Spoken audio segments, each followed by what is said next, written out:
So I'm very pleased to welcome the next speaker, and I'm not sure if I'm pronouncing the name properly, but it's Professor Kristian Thygesen, and from the Technical University of Denmark, and he applies first principle methods based on density functional theory to describe the electronic structure of materials, and he has a particular focus on low-dimensional materials.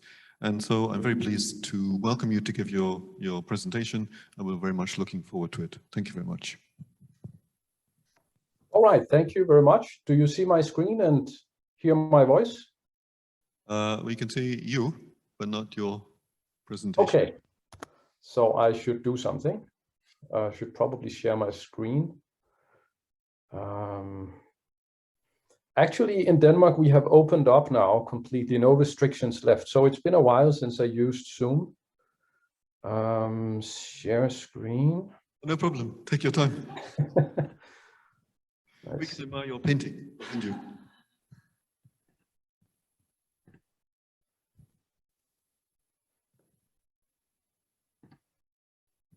Oh, that's perfect. Thank you. Is that better? Very good. Okay. Right, so as was mentioned, I'm going to talk about low-dimensional materials, and I've changed the title a little bit from the one I gave. So I've included light-matter interactions in the title because I realized most of what I'm going to talk about today is actually related to light-matter interactions. So let's see if I can change the screen like that. Okay, so since the talk is going to be on two-dimensional materials, and I thought I would give like a very ultra-brief summary of the history of this field. And it's a field that has been around for about 10 years or so, and it's been moving with a tremendous pace, and there's been developments on many different frontiers. So it's really difficult, if not impossible, to give a proper introduction to that field, and just without spending the entire time slot on that. So what I've decided to do here is just to show some of the really important sort of milestone discoveries that have shaped the field over the years. And it started obviously back in 2004 with the isolation of graphene, and then, as you can see here, lots of different discoveries have come along, and these includes really new types of physics, such as spin valley coupling in transition metal dichalcogenides,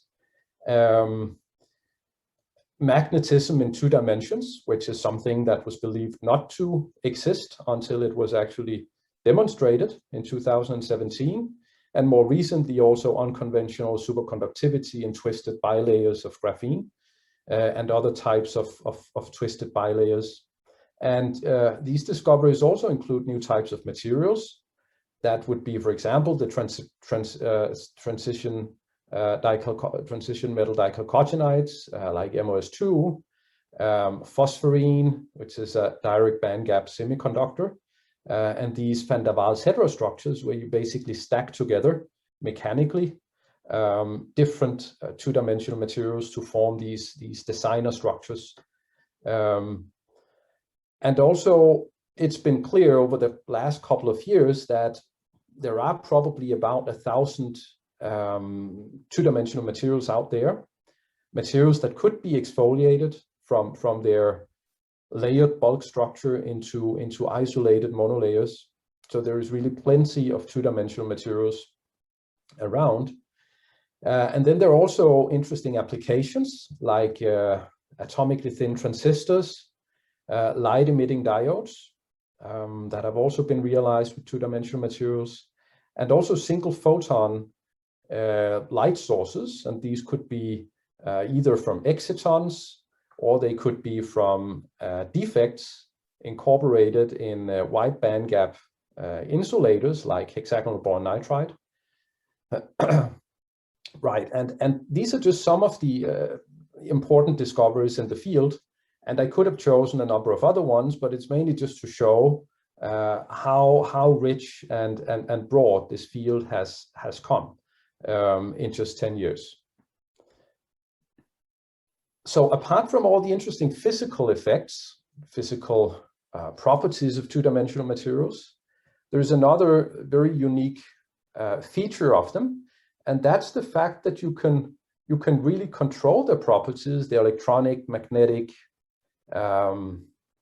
chemical, optical properties, to an extent that goes way beyond what you can do with any sort of conventional materials.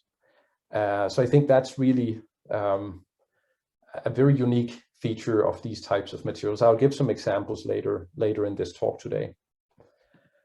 And then I think it's also interesting to look a little bit ahead and in a historical perspective, just give the word to Richard Feynman, who said about 60 years ago in this talk that is very famous, Plenty of Room at the Bottom, he said, imagine what we could do with layered structures if we had just the right layers.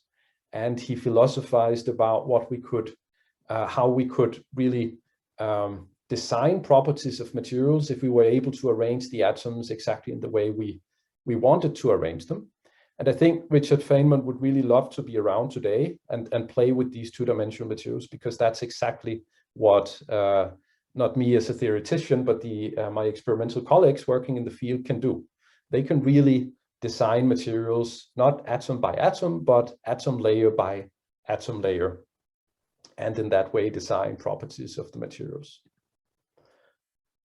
Okay, so if we take a step back and look at this field of 2D materials and try to make a bit of a status, I think it's fair to say that we know today that there are really many two-dimensional crystals, and they can be they can actually be produced in sort of scalable ways, liquid phase exfoliation, things like that. Lots of, I think about a little bit less than 100 two-dimensional materials have been synthesized already, and there is a lot of other materials just awaiting exfoliation or synthesis.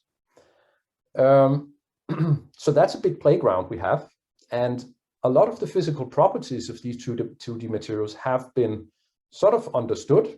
There's still a lot of things to do there because of the pace with which these discoveries have been made. We haven't fully understood all of these properties, and we haven't fully understood how they could be harnessed and utilized for different types of applications. So there is still a lot of work there ahead of us, but I think it's fair to say that to really take this field to the next level, what is required now is that we learn how to functionalize these materials so that we can really enhance their unique properties and direct them towards specific applications. And there are applications in the field of quantum technology that could be qubits, single photon light sources, quantum magnetic field sensing, new types of optoelectronic devices, light emitting devices, including ultra thin lasers, but perhaps also photonic devices where one take advantage of the excitonic devices where you take advantage of the excitons in these materials. And this is something I'll come back to. These materials have quite unique excitonic properties that could also be utilized. And finally, in the field of catalysis, I think also there is a lot of potential. The 2D materials as such are not very catalytically active, but their edges and defects on the basal planes could be catalytically active. So I think there is, and their surface to volume ratio is really high. So I think potentially this is also an interesting area to pursue more. And there are many ways that these materials could be functionalized, and I'm just showing you some of them here. And if you're wondering what's in the middle here, that's just a database. That's because I've used this figure for a research proposal where I wanted to showcase a database of 2D materials that we are developing. I'll also come back to that later today, that we call the C2DB. So the idea is to use that really as a platform for, and that's a database of pristine two-dimensional materials. So use that as a platform for exploring these different functionalization strategies. And these could be defects, that could be native defects, or it could be impurity atoms that are embedded into the 2D host crystal. And this could be interesting as single photon emitters for magnetic sensors. Catalysis, defects are always important if you're interested in transport properties. So that's one type of functionalization strategy. Another one would be intercalation of atoms between the sort of in the van der Waals gap between the 2D layers. And this is again interesting for catalysis, where it might be, you know, these spaces here between the layers might be a way of designing novel types of catalytic sites, but also for batteries and other things where that rely on ion diffusion and storage of ions. Then a more fancy type of functionalization would be these Moret structures. It's possible really to twist 2D layers relative to each other with a very high precision, down to something like 0.1 angle or 0.1 degree. And that's interesting for superconductivity. It's possible to engineer structures, Moret structures that have these flat bands, and flat bands are always related to strong correlation effects. So unconventional types of superconductivities have been observed in twisted bilayers of graphene.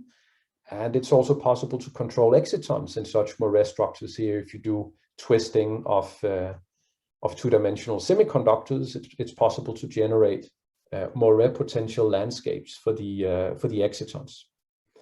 By stacking different types of 2D materials, you can form heterostructures, and they can have these non-trivial band alignments where it's possible to study or realize these types of interlayer excitons that I'll come back to in a minute and study in more detail. This could be relevant for creating excitons that could condensate into Bose-Einstein condensates, perhaps even at room temperature, because they have so long lifetime. So the excitons are bosonic quasiparticles. This is also relevant for photodetectors. It gives a way of really tuning the energy of these excitons, because by applying a field, an electric field perpendicular to the layers, because of the out-of-plane dipole moment of this exciton here, it's possible to tune its energy over several hundred millielectron volts by an electric field. And perhaps if we dream a little bit, something like multi-junction solar cells could perhaps be interesting, even though you would need more than 2 atomic layers to have a decent absorption. Or things like electromagnetic filters, again, by playing with different 2D materials that you could put after each other in a particular order, one might be able to create sort of optical filters and things like that. And finally, multi-layers. This could just be multi-layers of the same type of 2D material that you stack or put in different stacking orders, different stacking configurations. And that has actually led to the field that you could call slidetronics, because it's possible to really slide these 2D materials between different metastable stacking configurations. And if there are different metastable stacking configurations that have different physical properties, that could be different magnetic order, different topologies, even different band gaps, for example, indirect, direct band gaps, it might be possible to exploit that again for applications. Okay, so that brings me to the outline of the talk here. Just very quickly, first I'm going to talk about mixed interlayer excitons, which is a way of achieving tunable excitons that are at the same time optically active.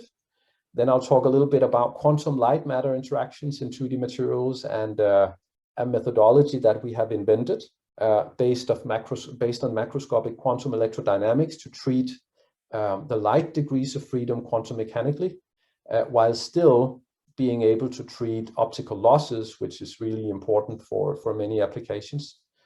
And then I'll switch, so to speak, at below this horizontal line here and talk about high throughput computations, again in the context of 2D materials.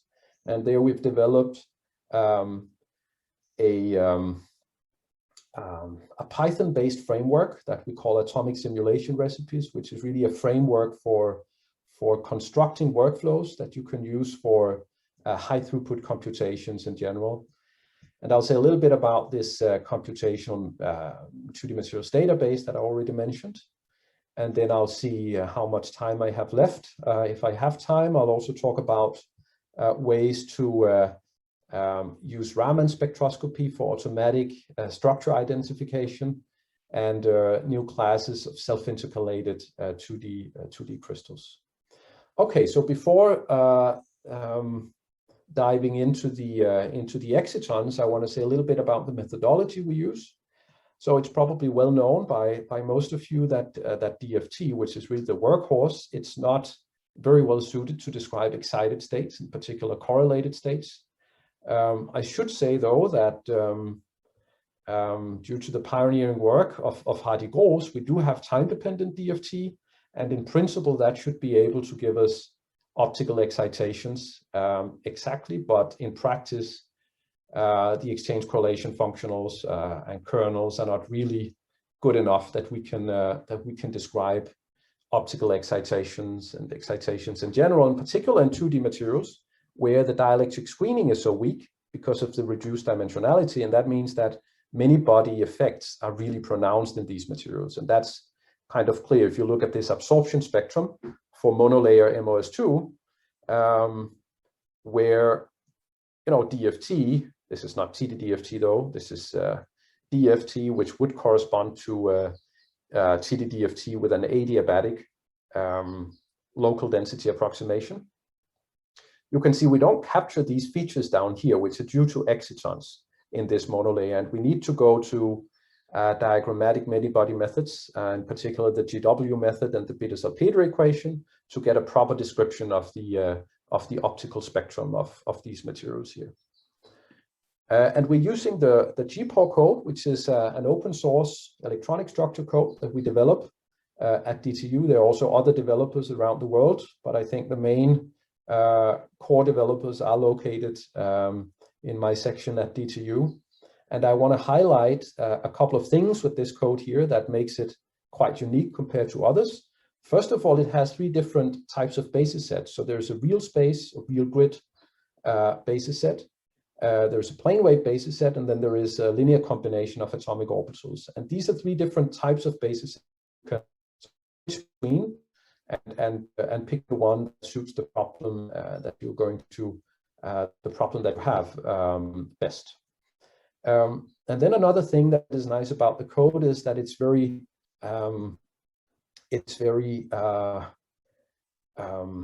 compatible with the atomic simulation environment, which is a Python-based environment for working with atomistic calculations. That is also another sort of community-driven project, again, that is based at DTU. And also the ASR that I'll talk a bit about in this talk later on, which is this new Python framework for doing automated workflow computations. GPower is also very well connected to that code. Okay, so excitons in 2D monolayers. So an exciton is an electron and a hole that are bound together by the Coulomb interaction, and the signature of an exciton are these bound states that are located inside the band gap of an insulator or a semiconductor. And these excitons have very strong binding energy, so they can be very far below the onset of the continuum, so the quasi-particle gap in the material. And that is because you can see here, most of the field lines are actually going outside the 2D material, which means that the screening in these 2D materials is very weak. And that's the reason why the excitons are so strongly bound together. And there are other features of excitons in 2D materials that are quite unique. For example, the Rydberg series, which in 3D is well described by by a hydrogen model that leads to this classical 1/n² behavior of the exciton Rydberg series. That doesn't hold in 2D. So you see here clear deviations from the Rydberg model. And the only way that you can really reproduce the experimental Rydberg series here is by using different dielectric constants for the different excitonic states. And the reason why you have to do that is because the dielectric function in 2D materials has a very different form than it has in 3D. So in 3D, we're used to dielectric functions that, as functions of Q, the wave vector, so this is just a static dielectric function as a function of wave vector, is basically flat, which means that you can work with a single dielectric constant for bulk materials typically. In 2D, it has the form shown with the green curve here. So it rises linearly with Q to begin with. And that's the reason why excitons, as you go up in the excitonic series, they become more and more delocalized. And therefore, you actually move further and further down on this curve, and you get less and less screening. Okay, and that's the reason why you get this deviation from the Rydberg series. Now, that made us wonder recently, what if we play with the substrate of the 2D material? So here's a 2D material on a substrate, and as you can see, many of the field lines would actually penetrate down and be screened by the substrate. So by varying the substrate, it's actually possible to tune the effective interaction of the dielectric or between the electron and the hole in the excitons. And by doing that, we've shown that one can sort of qualitatively control the Rydberg series, and one can even get into a screening regime where the deviation from the Rydberg model is opposite to what it is for 2D materials in vacuum or 2D materials on weakly screening substrates. And that has also been recently demonstrated in experiments at Exeter University in the group of Savio Russo, who used high dielectric substrates to get into screening regimes that are really dominated by the substrate rather than the 2D material. Okay, so when we do first principle calculations, how good are those actually compared to experiments? So this is about quantitative agreement. I'm showing you here an absorption spectrum. Again, I think this is monolayer MOS2. You see the two lowest excitonic peaks here that are called the A and the B excitons, and they are related to transitions between the two uppermost valence bands here that are split due to the spin-orbit coupling in the material. So the splitting here is due to the spin-orbit coupling splitting of the valence band. And if we look at the lowest excitonic peak here, the lowest bright exciton, and we compare experiments to our first principle calculations in different materials, you can see that we are in pretty good agreement here. So we are sort of in quantitative agreement with experiments to below 0.1 eV, which is quite good. So now let's move from monolayers to heterostructures, and what you get by moving from monolayers to heterostructures is that you can start playing with the position of the electron and the hole. They don't have now to be in the same material, but the electron and the holes could actually be in different materials. In particular, if we have a type 2 band alignment as shown over here, we could have interlayer excitons with the electron in sort of the blue layer here and the hole sitting in the red layer. And we did calculations 5 years ago for these types of interlayer excitons and found that they would still be bound with a quite significant energy. Maybe this value here of 0.3 eV is maybe a little bit too high, but it's certainly above 0.1 eV, so several hundred or 100 millieV or above that, which is quite a significant binding for these spatially separated quasiparticles. The nice thing with these excitons, these interlayer excitons, is that they can have very long lifetimes. They can also be highly tunable. You can tune them by varying the distance between the layers or by applying an electric field. The downside is that they have very low oscillator strengths. And again, that's because the electron and the hole are separated in different materials. So if you apply an electric field or light to these, they won't absorb very much because the electron and the hole wave functions are simply separated in space, and therefore they don't overlap much. So again, that made us think a couple of years ago, and this is a project that has mainly been worked on by Thorsten Dahlmann, who was a postdoc in my group at the time, and he's now at Münster University. That got us thinking, what about trying to hybridize these charge transfer type excitons with the electrons and the holes really separated in different materials, and the intralayer excitons with the electron and the hole in the same materials? Perhaps that could lead to these types of mixed interlayer excitons, where we have a coherent superposition of an intralayer and a charge transfer excitons to generate something that could maybe combine the best of the two worlds, so high oscillator strength and tunability at the same time.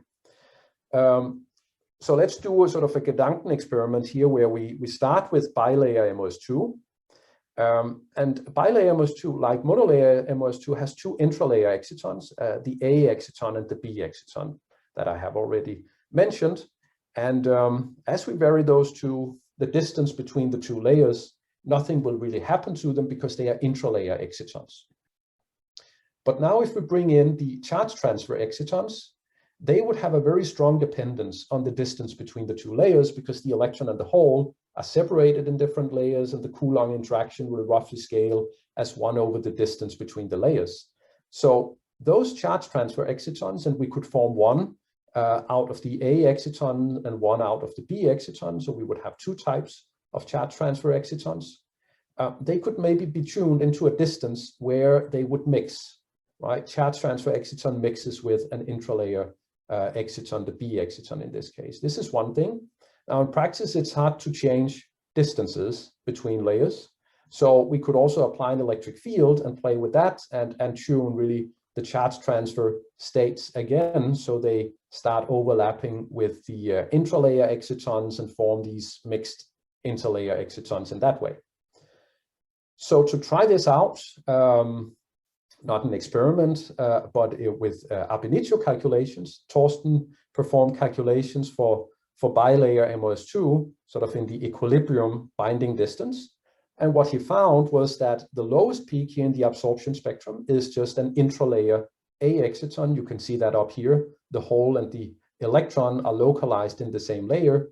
But then there is a peak here, the second peak, and that's actually a mixed interlayer exciton, where the arrow here marks the position of the hole, and then the electron is located both in the same layer and in the other layer. So that's such an example of a mixed interlayer exciton. And as you can see here, that peak can actually move in the presence of a vertical electric field. So we have a way of tuning that, and still it has quite a significant oscillator strength, as you can see here. And that has recently been demonstrated experimentally. This is again a bilayer, I think this is MOSE2, molybdenum diselenide, and these are experiments made in the group of Saverio Russo at Exeter University. They made this bilayer encapsulated in HBN and had graphene gates, so they could apply vertical electric fields. And what you can see in this reflectance spectrum is you can actually see this interlayer or mixed interlayer exciton between the A and the B peaks that split up in the presence of the electric field. So on the y-axis, that's the vertical electric field, and this is a zoom where you see this tunability here. And by sort of comparing with the first principle calculations, as you can see here, there is really excellent agreement, and we can really confirm that these peaks here that are seen in the reflectance spectrum are indeed due to mixed interlayer excitons. Okay, so now let me move to another study here so this study is on intersubband transitions in what we call van der Waals quantum wells. So intersubband transitions are used already a lot in the semiconductor optoelectronics industry. They are made for infrared and terahertz photodetectors. And the idea is to exploit transitions here between subbands. And there, I mean, the transitions between subbands are typically low in energy. And that's the reason why it's interesting for infrared and terahertz applications. So they are lower than typically what you have if you go across the band gap of semiconductors. And here van der Waals structures provide really unique properties because they have these atomically sharp and defect-free interfaces. You can control the thickness of van der Waals stacks to below a nanometer. And again, you can tune them using electric fields and dielectric embeddings and things like that. So this seemed like a very interesting concept to try to explore. And this is work that we did together with Frank Coppens at ICFO at Barcelona. What you see here are just a plain standard DFT calculations, and these are subbands at the conduction band and subbands at the valence band. And over here you can see sort of envelope functions that represent standing waves in these structures here. So in the group of Frank Coppens, they tried to measure these inter-subband transitions, and they were successful in doing that. What you can see here is the signal that they measure as a function of the doping of the structure, because really having transitions in inter-subband between the subbands, you need to dope this material, right? You need to have electrons in the bottom of the conduction band to make transitions, or you need to have holes at the top of the valence band to make transitions here. And they were able to demonstrate this actually both for N-doped and P-doped materials. However, the signals were very weak. The signals that they got out of this were very weak. So we thought, is there a way maybe to enhance the emission rate from these inter-subband transitions in these van der Waals quantum wells?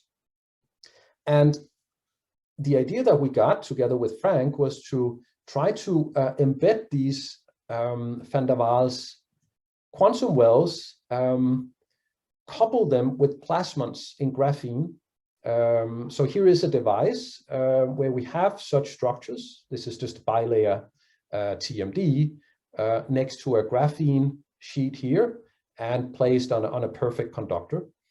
And then the idea is here that because of the graphene mode that we have here, that really changes the vacuum field around this TMD bilayer here, and that could lead to a Purcell effect that could lead to an enhanced decay rate in these structures here. And you can think of two different mechanisms for an electron to decay down into a hole. One of them could be decay by emitting a plasmon in the graphene sheet. Another one could be decay by creating an electron hole pair in the graphene sheet. So there are basically these two channels. And of course, for applications, you're mainly interested in creating plasmons because those you could actually measure and use for something. Whereas electron hole pairs, that would essentially be lost as heat eventually. But they are still important to include in order to understand the dynamics of the inter-subband transitions. So we set up a model for the light matter interactions here. So that's the minimal coupling Hamiltonian that we have here. And then we used the Wigner-Weizkopf model, which is essentially a model saying we start in an excited state of the electron system. So there is an electron here and there is a hole here. That's the initial state for the electron system. And then there are 0 photons. That's our initial state. And then that can evolve into states where we have actually made a transition from the electron, from an electron into the hole, right? So that's a transition here that is represented by a certain energy and a certain in-plane Q vector. So that's our final state for the electron. And then we have generated a photon state with the same Q, of course. And then we solve this model. And from that, we can calculate the radiative transition rates, the decay rate of this electron hole pair. And the key ingredient in this model here is the coupling kernel that essentially is a sum over different photonic modes that couples the initial state to all the possible final states via the light matter interaction here. And these plots here are showing the kernel as a function of in-plane Q and energy. That's the vertical axis. And the color coding here is the magnitude of the kernel. And this is now shown for different positions of the Fermi level in the graphene sheet. And you can see the Fermi level position really means something. It enhances the plasmon mode in the graphene, and it also leads to an enhanced electron-hole pair continuum in the graphene sheet. The white dashed lines here are the energies of the Intersubband transitions. Okay, so at Q equal to 0, that's the vertical transition here. And as we go to larger Q, that goes down in energy because we start going sort of more horizontally into final states here. So that's the dispersion relation of our electronic system. And what is highlighted with the circles here, that's where that dispersion crosses the plasmon peak. So at that energies, and at those points, we would actually be sort of in a position where if we incorporate energy and momentum conservation, that we could have a transition due to a coupling to the graphene plasmon. Okay, and here are the results of the simulations.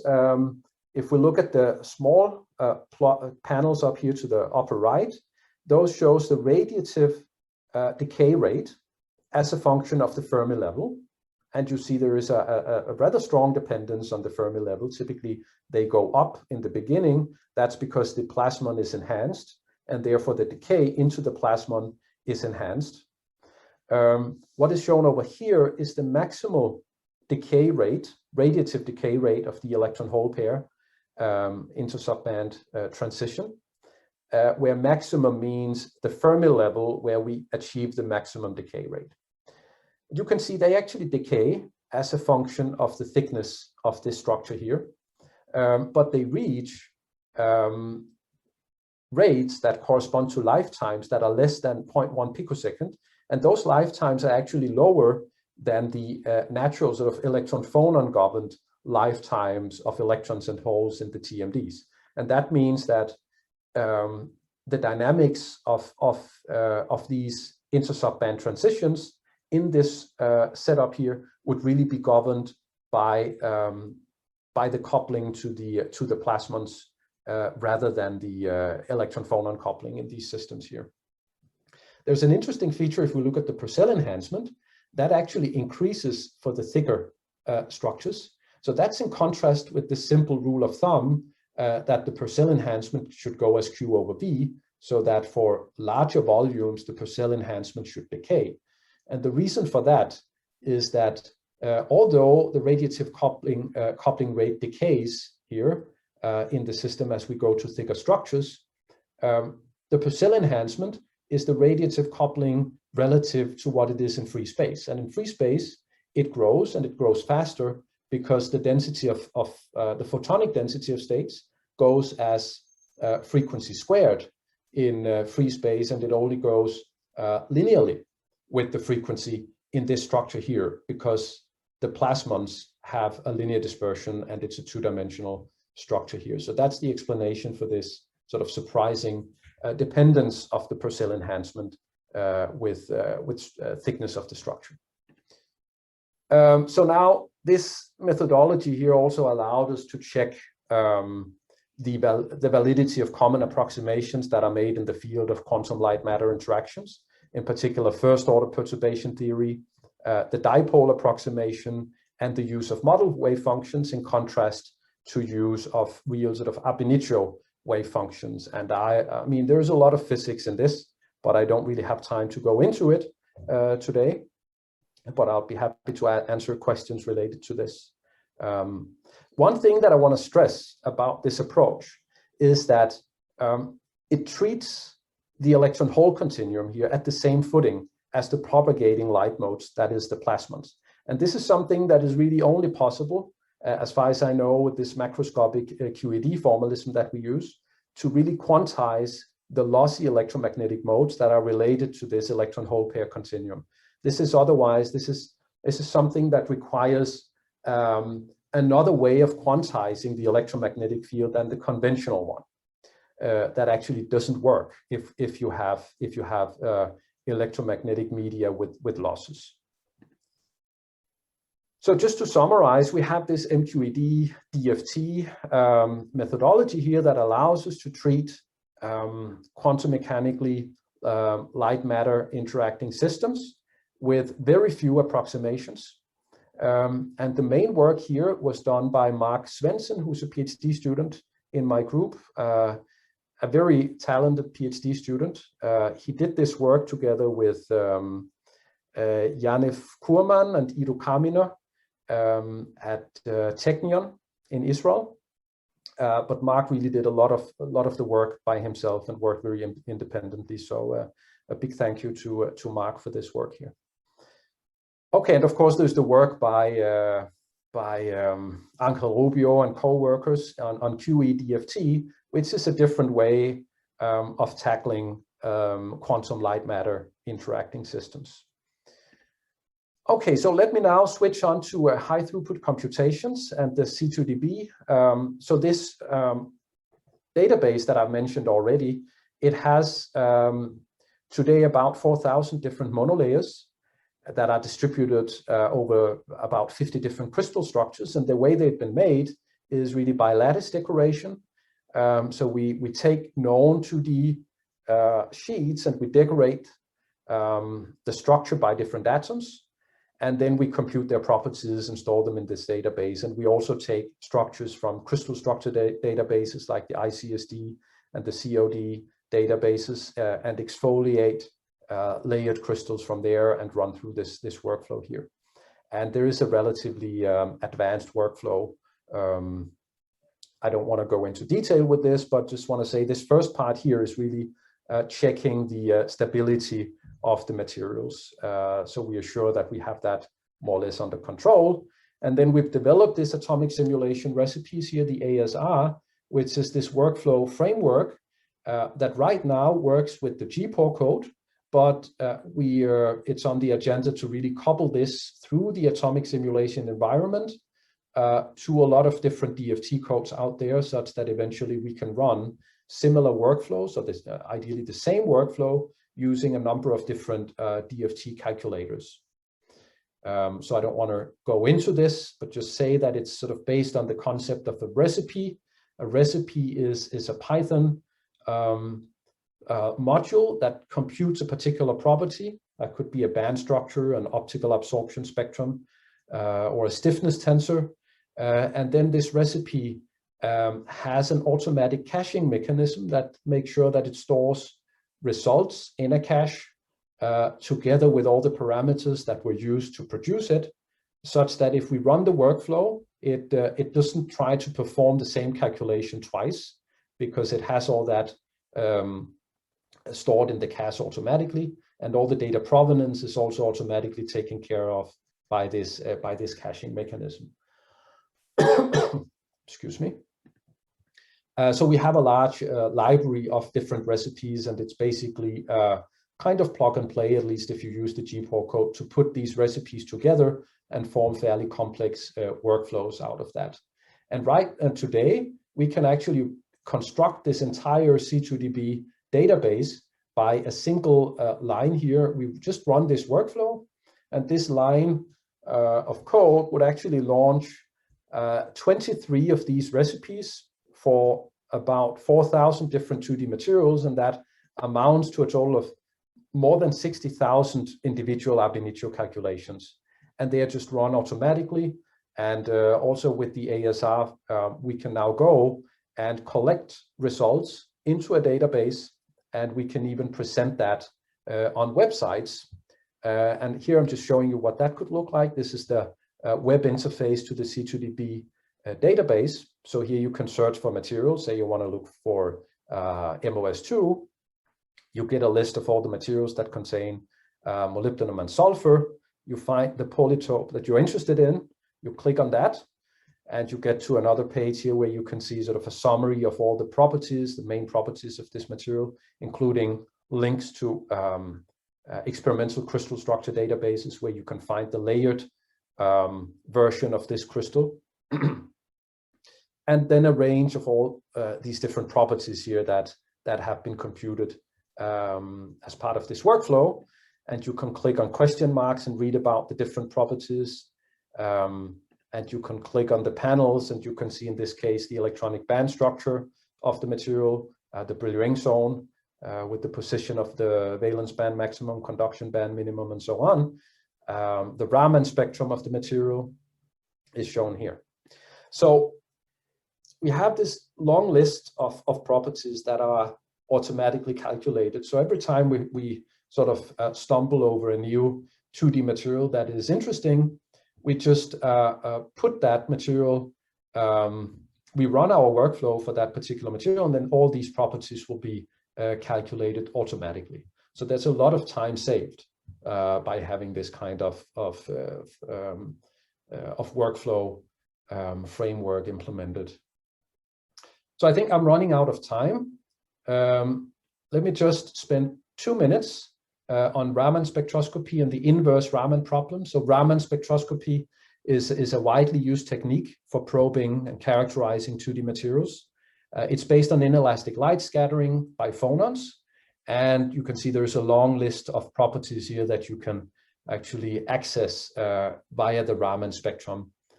Here's an example where Raman spectroscopy is used to look at the transition between two different metastable phases of one of these transition metal dichalcogenides. And so this is work done by Alireza Thygesen, who was a postdoc in my group at the time. And we were asking ourselves, so suppose we have an experimental Raman spectrum of a 2D material. Is it actually possible now to invert this spectrum and say what the 2D material is for which this Raman spectrum has been taken? And that's what we call the inverse Raman problem. And of course, the first thing you have to check is if you have a database of Raman spectra where you go and you compare this experimental spectrum with all your calculated spectra. It could also contain experimental spectra, obviously, and you find a match. That would be the most straightforward way, obviously, to do this. And if you want to do more intelligent things based on AI, you still need to make sure that this kind of process here works. So we implemented Raman spectroscopy using third-order perturbation theory, and here you can see some comparisons with experimental Raman spectra for 12 different monolayer crystals. And the agreement is not perfect, in particular concerning the relative heights of the Raman peaks, but I think it's as good as it gets. And that means now the question is, can we actually find the Raman spectrum in this database here? So we have 800 Raman spectra calculated for 800 different 2D materials. And here they are organized by the first moment and the second moment, or the variance of the Raman spectrum. And then we have a number of experimental Raman spectra for tungsten ditelluride, and they lie here. And we have the same for MOS2. And as you can see, the calculated spectrum for tungsten ditelluride is actually, its distance in this space here is similar to the distance between the experimental Raman spectra, and the same goes for MOS2. So I think we have the accuracy that is really needed to solve this inverse Raman problem. If we use a better norm, a more accurate norm for measuring the distance between Raman spectra, you can see that the calculated Raman spectrum for MOS2 and tungsten ditelluride actually comes out as those being closest to the experimental spectra. So using this more advanced norm or metric, we can really unambiguously identify the structure that was measured. And I think now I need to skip a few slides and move to the conclusions here. I think I will just very briefly go through it. So mixed intra and interlayer excitons can combine electrical tunability with finite oscillator strength. We found ultra high Purcell factors by coupling van der Waals quantum wells with graphene plasmons. And this MQED-DFT methodology is really efficient and accurate. We can use it to model quantum light-matter interactions in the presence of absorbing electromagnetic media, which is really a novelty of this method here. Then I mentioned the C2DB, which I think is really a unique resource for 2D materials research. And currently we are extending that to point defects and also multi-layer structures. The ASR is a simple Python framework for constructing workflows, executing them on HPC systems and presenting the data on web pages. And with that, I would like to thank you for the attention, and also my collaborators and funding agencies. Sorry for going a bit over time. Thank you very much, Professor Thygesen. So we have a few moments for questions, and I can't really see people with their hands waving. Maybe people could put something in the chat if they'd like to ask a question. And maybe I could start off. It seemed, if I understood correctly, it seemed like you, from your database, you could calculate the properties, many properties of all these different materials. And I had a question. What's one very interesting property of these 2D materials monolayers is gating.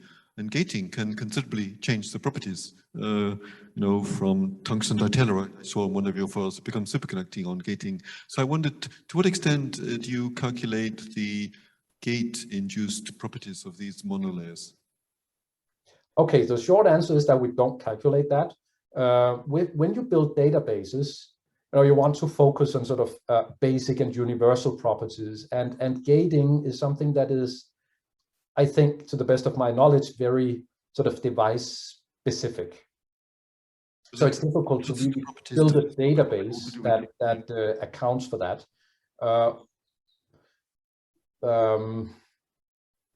But you know, if you have, what you could do is, of course, you could put electrons into these materials. You could try to dope them. That would be the main effect of the gate, I guess, and see what happens. I see this database more as a sort of platform where you could start from. You cannot make a database that solves all the problems. So the way it usually goes, if you have a research problem, is that nobody has solved it before, and you cannot look it up in a database because there are like an infinite number of different aspects of a material that you could study. But then you could go to this database, you could find the structure you're interested in, and you could sort of get an overview of the basic properties, and then you can use that as your starting point for the study that you want to do. So I think doping would be one thing. If you really want to go along that direction, you could try to dope the material, and you could also compute in a high throughput manner what would be the properties at different doping levels of this material, N and P doping. One outcome of these point defect study that I mentioned, actually sort of doping is very much related to the type of defects that can occur in the material. And we are systematically exploring all the different types of native defects in these materials. And this is ultimately what sets the Fermi level in the materials, and therefore also determines whether the material is N-type or P-type or intrinsic, you know, when it's in thermodynamic equilibrium with all its defects.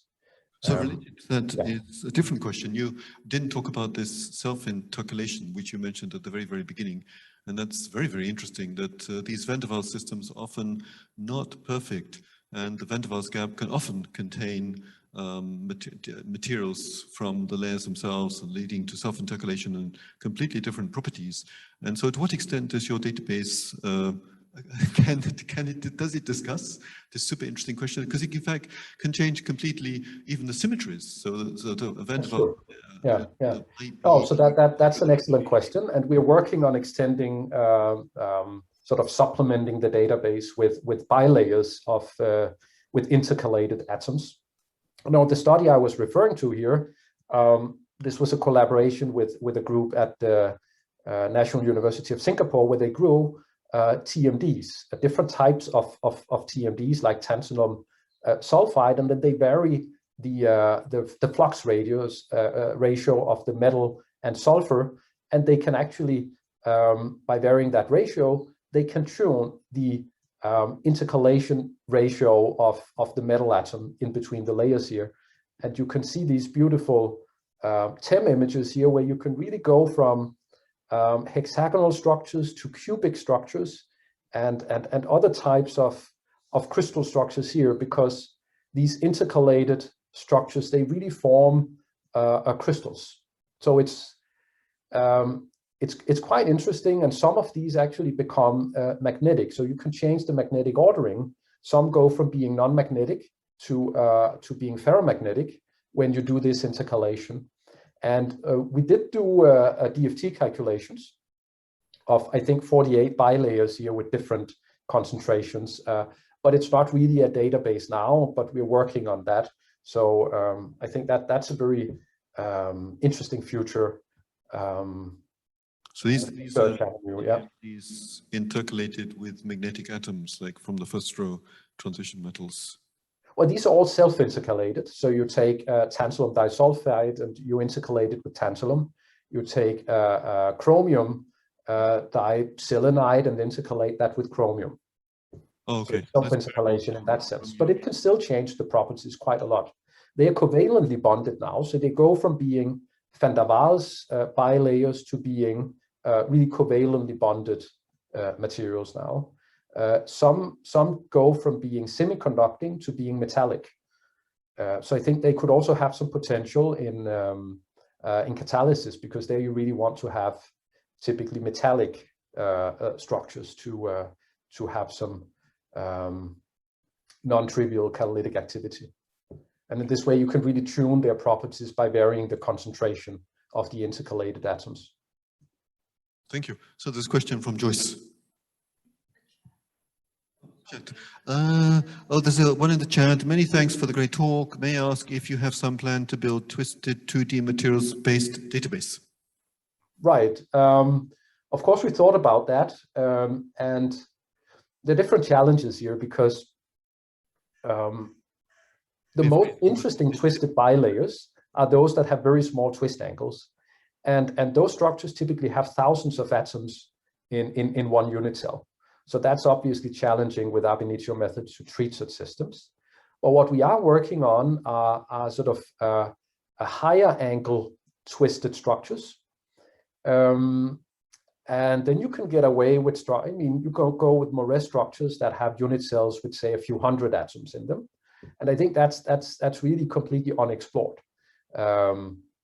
What happens there, and there might be flat bands in such structures. There might not. Who knows? You might go again from direct to indirect band gaps, topological insulators to non-topological insulators by varying the twist angles. So it's something we are doing, but so far only for large twist angles, because really the low twist angle ones where you have this unconventional conductivity. Okay, Joyce, you have a question. Yeah. Hi, Kristian. So thank you for a very interesting and exciting talk. I have a question about the van der Waals quantum wells. Actually, two questions. So the first one is that, is there any actual possibility to design the wave functions themselves in these materials? And then the second, so that you can increase the, I guess the transition matrix element ultimately. So I don't know how much flexibility you have on these wave functions. And then my second question is to increase the Purcell effect to sort of increase the transition rate. Did you also consider just maybe putting this in an optical resonator? Although I don't think the Purcell factor would have been as high, but it seems a bit extreme to sort of throw in the graphene. So like why not something maybe a little bit simpler in structure? So. Right. Yeah. So if I start with the last question, I think this was also because this came out of discussions with Frank Coppens, who's worked a lot on plasmons in graphene. The other reason is that with this framework, we wanted to demonstrate that we could actually do like a full quantum light modeling also of losses, right? So if you have a cavity setup, you don't care so much about the losses. but that would be perfectly doable. It would actually be much simpler, right? You could do that without the MQED. You could use sort of conventional quantization of the light modes there. Typically, you just have a single cavity mode that is relevant. That is one reason. The other reason why we chose this was because we were interested in seeing with the dipole approximation when it actually fails. The thing is, if you look at the field from this graphene plasmon here, it decays very, very rapidly, sort of exponentially as you go into the Van der Waals quantum well. And for that reason, we actually saw a breakdown of the dipole approximation. Whereas I think if you use sort of a standard cavity setup, the dipole approximation would be perfectly valid. So those were some of the reasons why we challenged ourselves with this kind of extreme system here that is really difficult to model. But I agree that for applications, it's maybe not the most interesting or relevant system to study.